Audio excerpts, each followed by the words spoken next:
ৰাতিপুৱা উঠিয়ে মোৰ প্ৰথম কামটো হ'ল গৰম পানী কৰা। গৰম পানীখিনি কৰি লৈ মই আচলতে খুব খৰধৰকৈ পানীখিনি গৰম কৰোঁ আৰু ৰাতিপুৱা সময়ত আচলতে মোক খুব বেছি ভোক লাগে, যিহেতু আলফুলে বৰ্তমানেও ব্ৰেষ্ট ফিডিং কৰি আছে। সেইকাৰণে আচলতে ৰাতিপুৱা খুব বেছি ভোক লগাৰ কাৰণে মই 5টামান বজাতে সদায় উঠোৱেই। কিন্তু উঠি মেলি আকৌ মই আলফুলৰ লগত শুই থাকিবলগীয়া হয়, যিহেতুকে তাই সোনকালে নুঠে আৰু তাই যিহেতু 8টা 9টামান বজাতহে উঠেগৈ আৰু সেইখিনি সময়ত তাই অকলে শুই নাথাকে। তাইক মই 10 মিনিটমান সময়ৰ কাৰণে মই আচলতে উঠি আহোঁ বিচনাৰ পৰা, কিন্তু তাৰপিছতে তাই মোক আকৌ চিঞৰ বাখৰ কৰে, কান্দে আৰু তাইৰ দিনটো মই বেয়া কৰিবলৈ নিবিচাৰোঁ। সেইকাৰণে ময়ো তাইক উঠাই নিদিওঁ জোৰ জবৰদস্তি। তাই যেতিয়াই উঠিবলৈ মন যায় তাই তেতিয়াই উঠিব। সেইকাৰণে আচলতে ময়ো তাইৰ লগতে আকৌ গৈ শুই দিওঁগৈ, কিন্তু টোপনিটো নধৰে। তেনেদৰেই নিজৰ কামবোৰ মোবাইলত যিবিলাক কাম কৰিবলগীয়া থাকে, মোৰ ভইচ অভাৰৰ কাৰণে যিবিলাক স্ক্ৰিপ্ট লিখিব লগা থাকে সেইবিলাক কাম কৰি থাকোঁ আৰু লগতে মোৰ ভইচ অভাৰ দিয়াৰ সেইবিলাক কামেই আচলতে কৰি মেলি সেইখিনি সময় পাৰ কৰোঁ। কিন্তু আজি অকণমান সময় মই যিহেতুকে পালোঁ, আজি আলফুলে মতা নাছিলে মোক। তাইও পূৰা টোপনিত ক'ব নোৱাৰে, যিহেতু তাই আজি শোৱা বহুত দেৰি হ'ল তাইৰ আৰু ৰাতিটো শোৱা নাছিলে।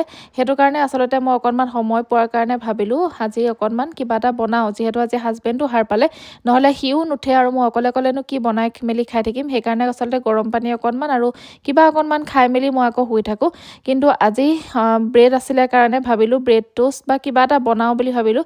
সেয়া পিঠা চিঠা কিবা অকণমান বনালোঁ আৰু আজি আলফুলো সাৰ নাপালে, তাইও ধুনীয়াকৈ শুই থাকিলে। সেইকাৰণে আচলতে আজি ভাল হ'ল। তাই যে সদায় মোক মাতে বা চিঞৰে তেনেকুৱা নহয়, কিন্তু কোনোবা দিনাখন প্ৰায়ভাগেই মেক্সিমাম টাইম আচলতে ৰাতিপুৱা সময়খিনিক মই তাইৰ লগত থাকিবই লাগিব। তাই যেনেকৈ ক'ব মই তেনেকৈ, তাইক কোচত লৈ থাকিবলৈ হ'লে কোচতে লৈ থাকিব লাগিব। আৰু আগতে ময়ো তেনেকুৱা আছিলোঁ, মাক ৰাতিপুৱা মই উঠি যাবলৈ দিয়া নাছিলোঁ আৰু সেইকাৰণে আচলতে তাইও তেনেকুৱা আৰু সেইটো কাৰণে মই বুজি পাওঁ।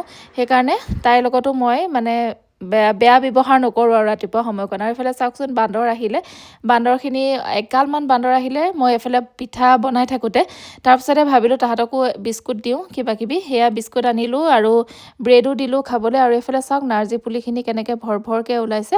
নাৰ্জী পুলি, জলকীয়া পুলি, আচলতে এইবিলাক পুলিবিলাক ওলাইহে, কিন্তু মই ৰুবলৈ নাপাওঁৱেই। তাতকৈ আগতে বান্দৰে আহি গোটেইখন উঘালি থৈ গুচি যায়। আৰু এয়া তাইও উঠিলে, মই এইফালে এয়া প্ৰাৰ্থনা কৰি ল'লোঁ, গা পা ধুই মেলি আজৰি হ'লোঁ। তাৰপিছতে এতিয়া তললৈ যাওঁ, যিহেতু তাই আজি অকণমান সোনকালে উঠিলে, তাই ভালকৈ টোপনিটো পূৰণ নহ'লে, সেইকাৰণে মোৰ কোচৰ পৰা নমাই নাই। আৰু এইটো ফ্লাৱাৰ ভেজটো চাওকচোন, মই ধুনীয়াকৈ বনাইছিলোঁ, DIY কৰিছিলোঁ, কিন্তু দেখিলোঁ যে জুইত কোনোবাই পেলাই থৈছে জ্বলাই দিবৰ কাৰণে। কিন্তু মোৰ মনটো বহুত বেয়া লাগিলে, সেইকাৰণে মই তাৰ পৰা আকৌ উঠাই আনিলোঁ। আকৌ কিবা এটা সেইখিনি নতুনকৈ ৰূপ এটা দিব লাগিব। আৰু এইফালে এয়া তাইৰ কাৰণে শিঙি মাছ বনাই থোৱা হৈছিলে, এইফালে এয়া তাইক ভাত পানী খুৱাই মেলি ল'লোঁ আৰু তাৰপিছতে তাই শুই থাকিলে, টোপনি গ'ল। আৰু এয়া আমি